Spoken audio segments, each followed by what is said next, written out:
And we're live. Hi, Maeve. Good morning, Francis. I can hear the birds tweeting. Can you? Are they my birds? Yeah. Yeah, I can hear them now that you say it. It started to rain here. Yeah, I left the house this morning at 6:30, and I had to put my winter coat on because it was cold and it was raining. Oh no, really? Yeah, when I was heading off for my swim, I was thinking, so much for summer. How's the swimming going? Good. I mean, I'm not one of these brave people, these brave souls that go in the sea. I go in the comfort of a swimming pool. But it's really important for me and my mental health and my physical health to keep moving. So it's worth it to me to get up at 5:30 in the morning, to get on the road for 6:30, to be in the pool for 7. Fair play to you. So I'm full of the joys of spring, Francis. Good woman. And how are you today? I'm good. Yeah. The weather has changed here. Like, it has been lovely for, what's the whole week? Can't even remember. But there's a bit of rain this morning, which is no harm. Gives the gardens a bit of. I'm a little bit more into my garden than I normally am. So these are the things that I think about. Ooh, rain to water the plants. Yeah. So good morning, everybody. Myself and Francis, sorry about that. We're just having a little catch up there. We should really sometimes try and chat where we're not doing a live show, Francis. Although I have something to say about that, but do your introduction first, and then I'll. Well, my name is Maeve, and my partner in crime here is Francis, and we're here to support you and answer any questions that you might have around mental health. I've really made our introduction very short. But I suppose that what you were saying about our conversation, I mean, we have many conversations throughout these lives that just happen in the moment, even if there is no question, but that we kind of flesh things out amongst ourselves too. And then with the comments that come in, which is always great. But so the catching up on what we've been doing is one thing, but I've been listening to podcasts lately, and I suppose one of the themes of the podcast is that people just get on and chat, and people like me listen to somebody else just having a chat, and it's just lovely. It's just a lovely way of spending a bit of time. If obviously when I'm working, I'm engaged in conversation, but if I'm doing a different kind of work where I can be quiet and listen, it's lovely. That's what I've noticed. So I don't think we're doing too bad. So do you think we're trendsetters, Francis? Do you think we've been having these conversations before all those other people on podcasts started doing it? Well, I think we're part of a trend. I don't know whether we're trendsetters, but maybe part of a trend. So good morning, everybody in the background. And Lisa has joined us. Good morning, Lisa. You're very welcome. Morning to you too. I have to show off, Lisa, that I can do this thing on the screen. Oh, lovely. Good morning. I'm getting very technically wizardry.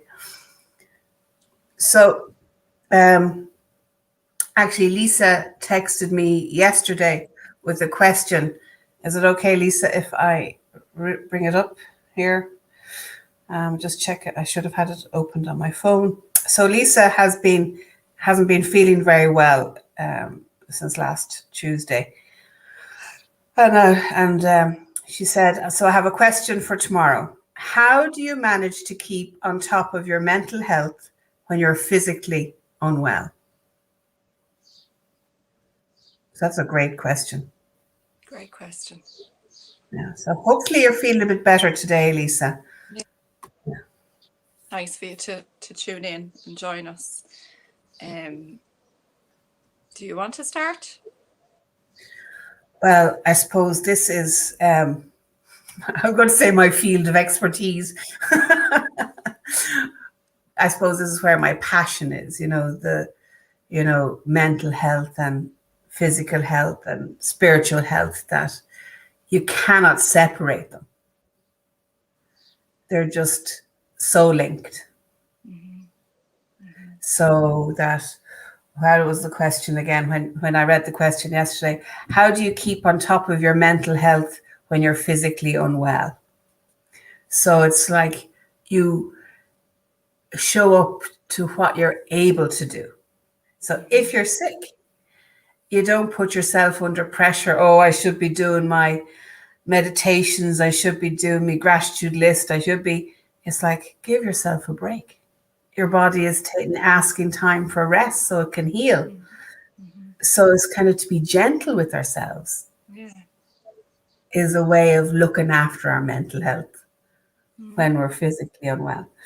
I don't know where I read it, but it said that, do 100% if you can do 100%, if you're feeling 100%. But if you're not feeling 100% and you're only feeling 50%, well, do 100% of 50%. Yeah, I like that. Yeah. Yeah. So if it's only 20%, well, then you do your 100% of 20% of whatever you're feeling. And for me, running up and down a swimming pool helps my physical health. When I'm in less pain, my mental health gets better. Mm-hmm. So it's kind of, it's a knock-on effect. So I wonder, does that help you, Lisa, any bit? Have you any words of wisdom, Frances, for Lisa? Well, I suppose for me, and again, going back to what you were saying about, you can't separate all those parts, the physical, the mental, the spiritual, emotional. They're all interacting with one another all of the time. So I notice if I'm not feeling well, and there is a part of me, especially when you're not feeling well, like I think of the headaches that I sometimes get, and it's just so hard to ignore a headache and just not see or feel the headache. But I suppose trying to check in with myself, what's happening for me? Like, why does my head hurt? What's going on? And there is stress there. So where is the stress coming from? If my body could speak right now, what might it say to me? And what might it need? And I mean, the thing about, and I'm guessing maybe Lisa has come to this, like, how can I really take care of myself when I'm feeling so bad? And seeing it as something quite separate, that, if you're working in I suppose from a place of self-care, really up the self-care, and that might be, as you say, doing 100% of the 50% that you can do, and not trying to say, but oh my goodness, I've all these things to do and I'm not getting to do them, because that's just going to add to the stress in our system. I have something to show you, actually, and I think I might post it on the thread, but sorry now. While you're looking for that, has just joined us. Good morning, Catherine. Lovely to see you. We've missed you. Lisa says that my goodness, that she couldn't stand without falling down and was vomiting, and the vomiting lasted 2.5 days. So it's like, that's what Frances was saying, the self-care. Yeah. stay lying down if you Yeah. can't stand. Make sure Because you're if you're getting, looking, sorry, sorry, Maeve, but if you're looking after keep, the physical, you will be looking after everything else. yeah, Yeah. yeah, keeping hydrated. Yes. Yeah. So I'm going to try and show you this to the, I don't know if you can see that. it looks like the nervous system of a body. It is. That's exactly what it is. And I suppose when we think of the nervous system and where stress is registered, like that is everywhere. It's just everywhere. There is no part of the body that it doesn't exist. So if you think your nervous system is holding stress, we really have to look after our bodies, don't we? Yeah, yeah. And it sounds like, Lisa, you had an awful bug, that going through you for a shortcut, Mm. but maybe you needed the rest. And that's where, if the body could speak, what would it be saying? That, yeah, there's too much here. Yeah. Mm. I'm reading a book at the moment called When the Body Says No by Gabor Mate. I don't know if I've pronounced his surname right. You Love like him. him, do you? Love him. But there's lots of chats if you want to listen to Gabor talking. There's lots of stuff on YouTube. You don't have to be reading his book. But he talks about how the body will, eventually say no if you keep ignoring it. Yeah. It's happened to me. Has it happened to you? Mm. Yeah. I keep ignoring it though, Frances. Well, not all the time. I know it's not all the time, but I know I do too. But at least I'm aware now that, Yeah. oh yeah. Mm. So in the book, there's a lot of patients that he's talking to, and they had no awareness that their behavior or their way of being could impact their physical health. Yeah. So, Lisa's asking, what's the name again? So his name is Gabor, Gabor, is that it? Mm-hmm. Yeah. Matte. I think there's only one T in his. Mate. Yeah. He's a Canadian Ukrainian GP. Ukrainian Canadian GP. I think it's Ukrainian anyway. I can't remember. I could have it all wrong here, so I'm trying to look for it on my Audible because I'm reading it in the Audible. When the body says no, Gabo or MAT, and a father or a nagu Yeah. One on that the goes up. E. So Lisa's in England. So Lisa, a father is the Irish symbol to change the sound of a letter, or in French, nagu. You don't have it in English, but that's it though, when the body says no. I'll just come back there. Sorry, I was being distracted. So she found him. So very efficient there. Lisa's already found him. So sorry, I've lost my train of thought, Frances, between looking at the phone and then reading the comments. So where were we? I suppose just listening to the body, Yeah. and I suppose the more we listen, the more we tune into what the body needs and how we can tend to ourselves. Yeah. Which of course, is going to have a huge impact, because if you think of this and how it just gets into every part of our body, we want to be supporting it, reducing stress.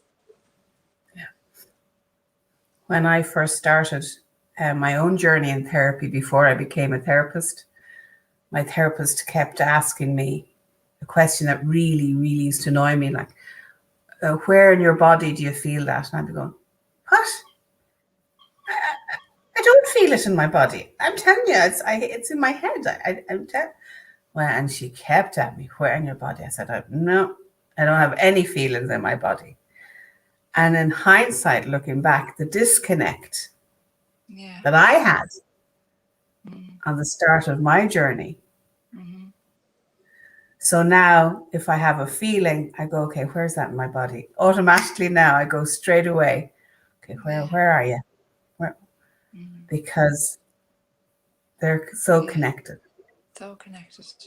Yeah. And I don't know, last week I was at a trauma conference. It was a virtual one. It was supposed to be held in Belfast, and lots of famous people, even Gabor was talking. That's why I got his book after the talking. There was another woman called Deb Dana, and she talks about the polyvagal theory. But she's created a very simple app about helping us to find the language to describe how we feel in our bodies. Simple things like tingles or hot or cold. Because I struggled making that connection because I didn't have the language. And the app is called iChill, small I, big C, HILL. And she created it free of charge, and it's just a few little steps of how we can ground ourselves, how we can create more resilience in our system by literally connecting with our body. I'll just type that in here. So I'll just type that in here. So for people, they can download the app. iChill. iChill, yeah, iChill. And that was created by Deb Dana, and she's big into the whole polyvagal thing. So it's very simple, it's very easy, but it's like anything. You have to do the stuff. And that's a new, I don't think it's new, but it's new to me, maybe my awareness all about the vagus nerve and how important that is. I think actually I just ordered a book about it. Which one? It's called let me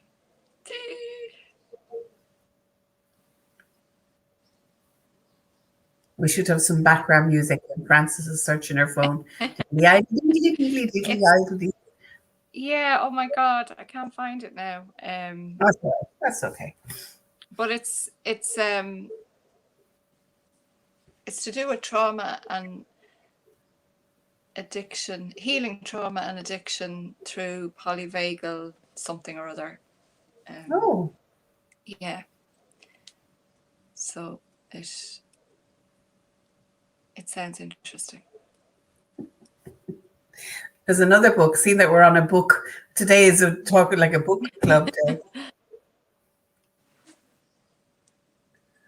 Oh. The Gifts of Imperfection. Now, I did mention it to you just before we came live. I was literally listening to Brené Brown quite by accident, because the podcast I listen a lot to at the moment is Fern Cotton's. I don't know if you know Fern Cotton. She's English.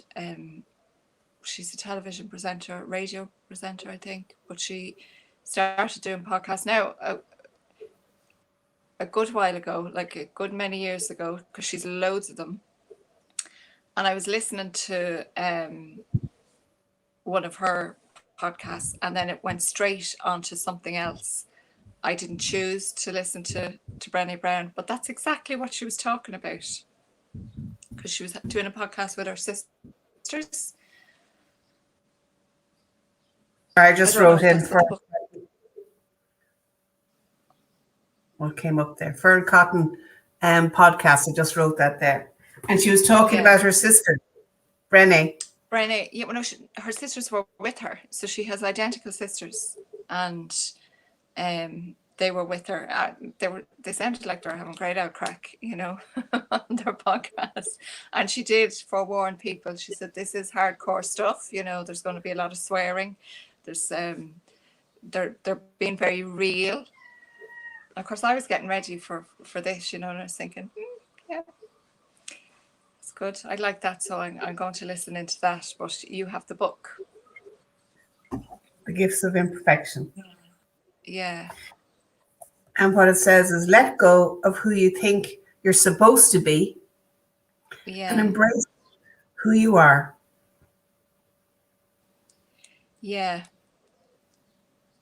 Imperfections. Yeah.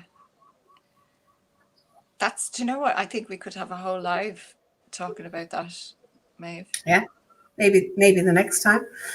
I'm sorry, I'm falling down on my job here with. Oh,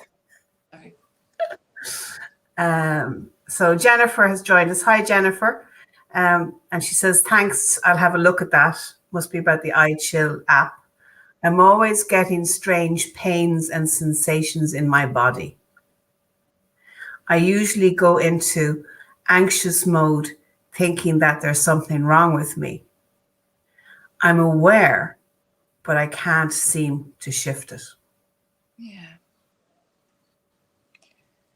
Yeah. Stuck in that part of the response where, you know, in that overthinking loop, that there's something wrong. That brings about anxiety. That brings about there's something wrong. Yeah. And so on. Mm. Yeah. When she feels the strange pains. Yeah. Do you do work with your clients with strange pains if they're feeling them in their body? Do I? Yeah. I mean, I would. I'm trying to think off the top of my head if I've done it recently. No, but I can't think of anything, but I would, absolutely. Right. Anything that presents in the body. Excuse me. I would, yeah. For sure. There's a method that we learned in our training by Arnold Mandel. Yeah. Where you connect with your sensations in your body, you know, and with your therapist, then we work on really focusing in on them, maybe giving them a color and a shape and sometimes even a sound. Oh, yes. Yes, I do that. Totally. Sorry, I was thinking maybe something more specific or more physical. Like, that's not physical. Like, yeah, totally. Yes. Yeah, I do that. And I know sometimes, Jennifer, if I'm with somebody in a therapy session, I have lots of colors or pens and maybe even get them to color and shape what the feelings are like. So maybe that's something you could do with your pains, and kind of, if they had a color, what color would they be, and have a shape, and kind of almost connect in with them a little bit more. But it's great to do that when you have a bit more support. Yeah. And actually, because as you know, I work with young people, and I sometimes get them to do, like, make it a character, you know. If it was a character, what would it look like? Go down that route. Like, what color would it be? If you were to describe a day in the life of this particular sensation or whatever, what would their day look like? Or they might even do like a cartoon strip of it, you know, just to really go in creatively, because we can get very caught up in our head. Do you know what I mean? There's something wrong with me. Yeah. There's something wrong with me. I mean, it's always good. It's always good to get things checked out from a doctor. I mean, absolutely. Yeah. Yeah. And when the doctor says you're all right, that then you can start to experiment, to explore, to play, to connect in a different way with the sensations in your body. Jennifer says she has the book. She really likes it. I even took notes. I'm not. We talked about so many books there, Jennifer. Was it the When the Body Says No, or was it the Brené Brown one, or is it the Polyvagal Theory on Trauma and Addiction? God, we did a lot of books there. And Jennifer saying, could you say the name of the training you did again? Well, the training I did was person-centered, the whole kind of kit and caboodle. It was a section of it, and it was with the theory that Arnold Mindell came up with his wife about embodying sensations. We would have done a lot of body work in our training, and breath work and different things like that. So it was just a section of the overall training, just a small section of it. If that's the Gift of Imperfection. I've just started reading it, Jennifer, and what it's like. It said, to live, what's the sentence? We have to find the courage to live and love with our whole hearts.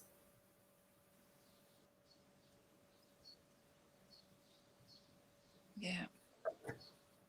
So, okay. Yeah. And she means every day. She was saying, this is something you have to do. Wake up every day to live your life and love with your whole heart. The best you can do. Show up. Even the icky bits. Yeah, like Lisa had lots of icky bits last week. But you still showed up, Lisa. I'm thinking of even the little things, even on a good day, on a really good day, when we're feeling good and we're going about life, and then really quickly you meet a part of yourself. It's just there, and it might come via the body because you feel like a sinking feeling in your stomach or something now, and it's there, and it's like, shit, I can't love that part of myself. I don't like it. Again, we're going into the shadow realm, I guess.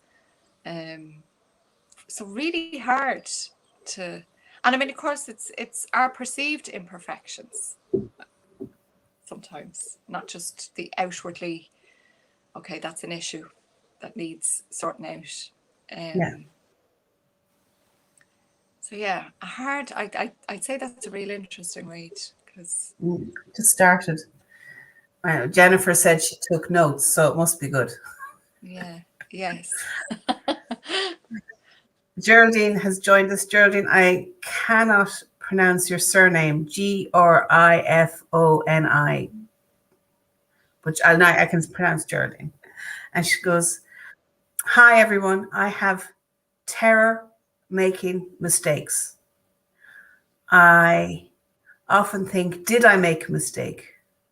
Would you have any insight as to where this fear comes from and how these fears are formed?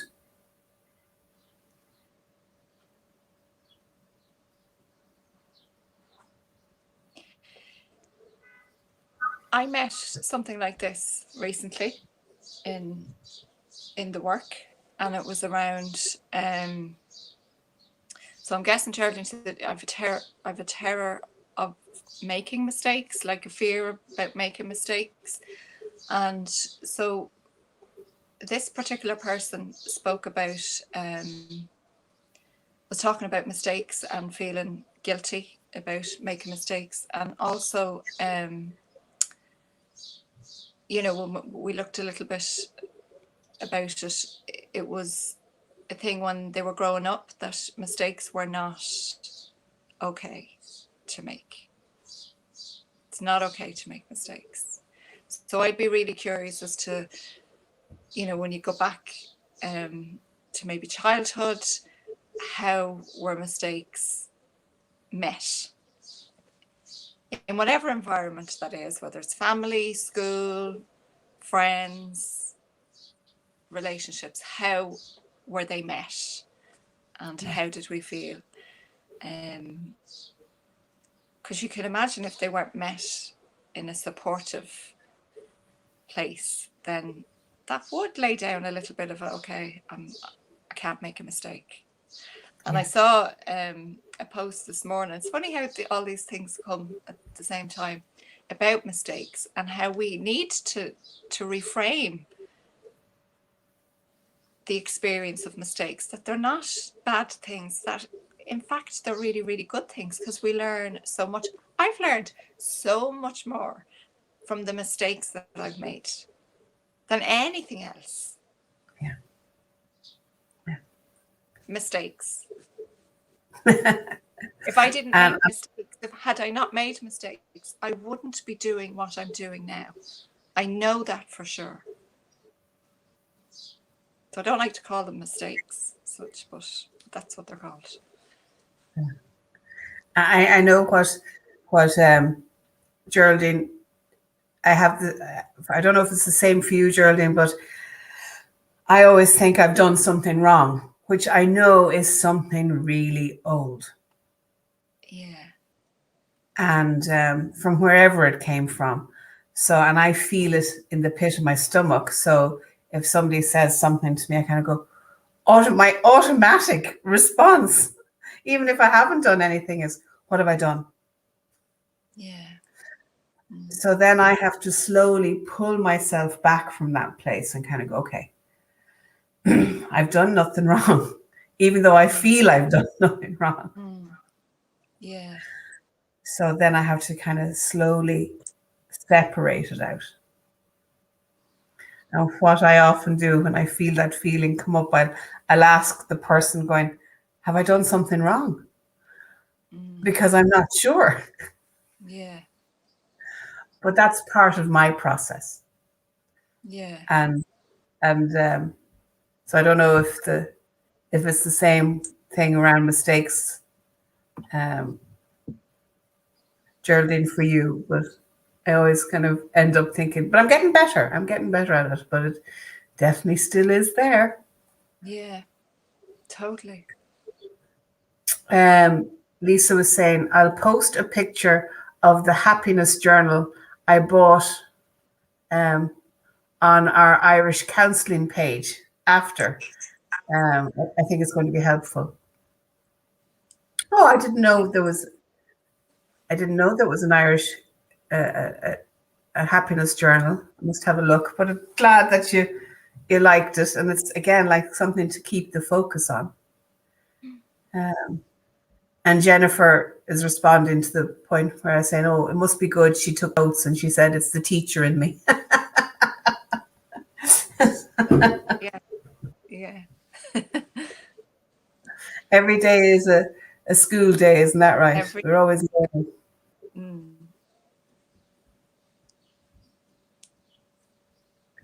So, so Lisa's saying she got a happiness journal from The Works, a bookstore. Okay. So that's good. And again, it's these little tools that help keep us focused. Yeah. You're going to say something, Frances? No, I suppose I'm still with with Geraldine's question, I suppose, and I'm just wondering if any of that fits, and if not, don't want to just leave excuse me, anything left floating in the air, because I'm conscious of time as well, and if there was anything she wanted to say or ask. There's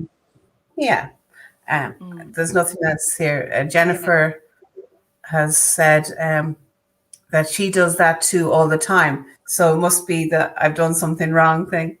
If someone seems quiet, I worry that they aren't speaking to me because of something I did. I don't ask them though, and that usually leads to days of monkey mind thinking about it. Yeah. And quite often it's not about us, it's about their stuff.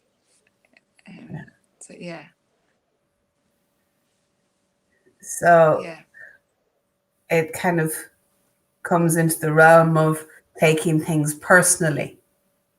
Well, and even though it might be from somebody else's perspective that they're not talking or they're saying something to you. But where I suppose, and talking about the gift of imperfection, but where it takes us, so it is an opportunity for us to go, okay, well, if I leave the other over there and just check in with myself, what is happening to me in this place of uncertainty or thinking I've done something wrong? So what can I do to support myself in that? I think Frances has frozen. Oh, have I? Or have I frozen? So in the meantime, while Frances is frozen, Geraldine has responded and she says, yes, I definitely think mistakes are great. So my terror of them seems a learned behavior. I'd love to have a great aha moment where I realize, oh yes, I understand where this fear is coming from, and then drop it. Yes, Geraldine, that's great that's helped. Oh.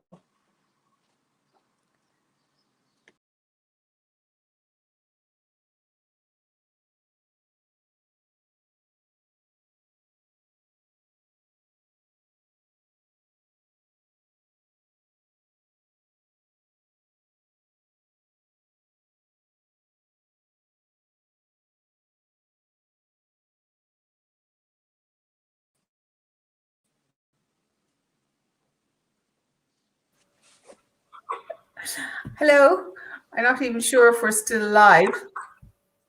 We are. Hello. Oh my goodness.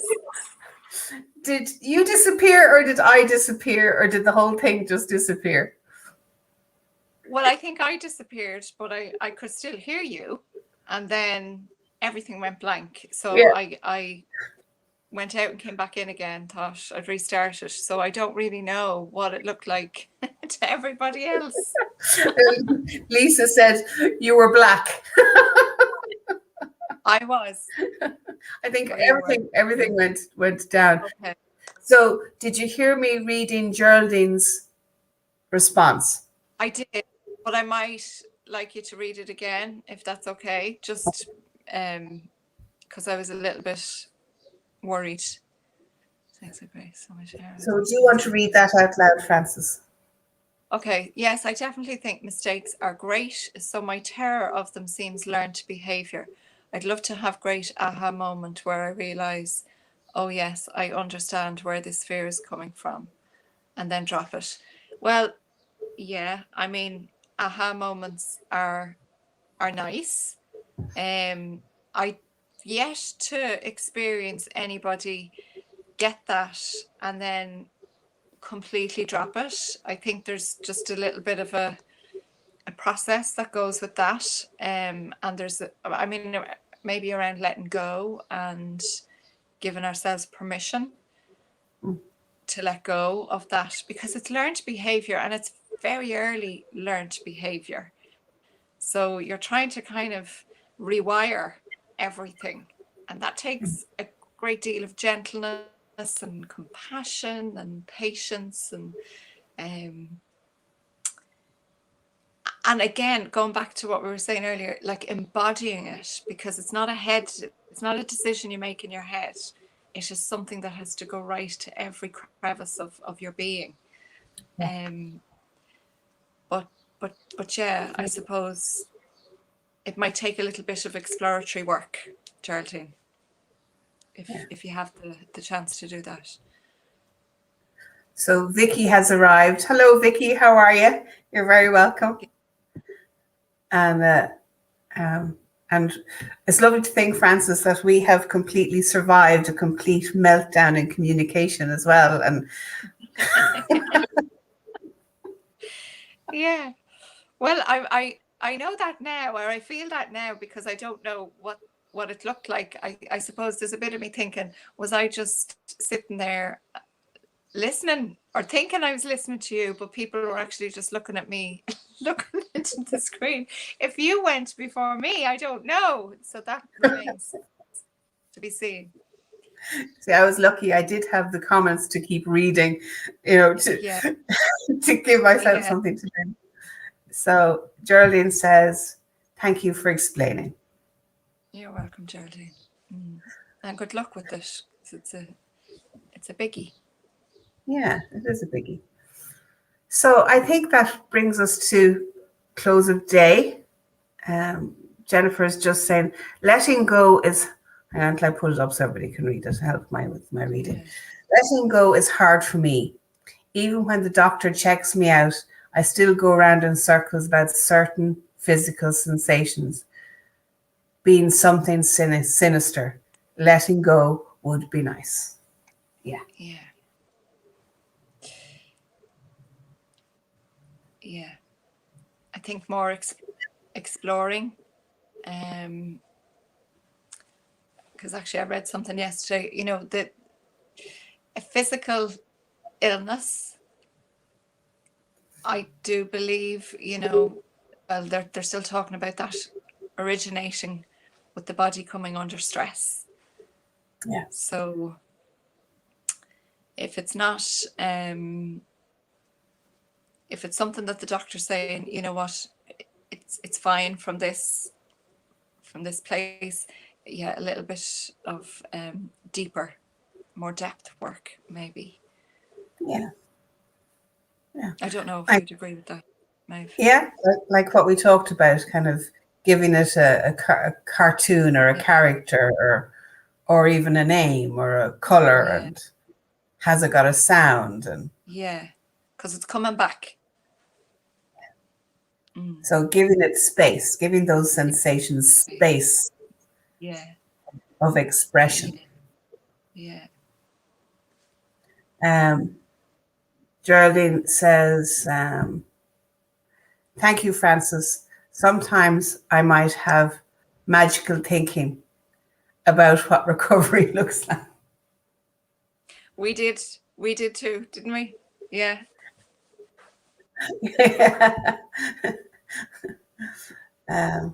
And Vicky says, funny, I've decided to be imperfect. That's a great decision. Congratulations. Yeah, great decision. Or perfectly imperfect is one of my sentences that I like. I am perfectly imperfect. Lisa says, thank you both so much. This has been really helpful. I look forward to these chats. It's lovely to see you, Lisa. Glad you're feeling better. Yeah. Mind yourself. And Jennifer says, thanks. It changes place too. So deep down, I know it's emotional. Like, that's really hard stuff, isn't it? So maybe to find a therapist that can help you connect so that you're not on your own going down to those deep places, to meet that emotion. Yeah, That's the important bit, isn't it? To have somebody there with you. That you're not alone. You're not on your own.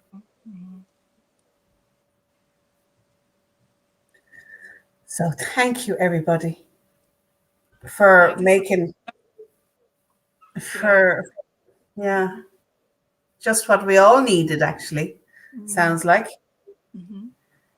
And it's like trusting that process. I think there was a bit this morning of what did we talk about? Should we have worries? Thank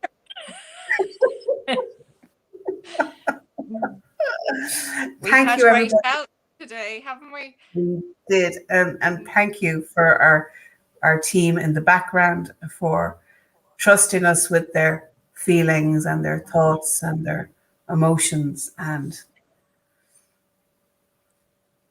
thank you. Yeah, thank you. So we see you. So we see you in a few weeks' time. Yeah, 2 again. Why not? We'll go through the diary. See you in 2 weeks' time. Bye, everybody.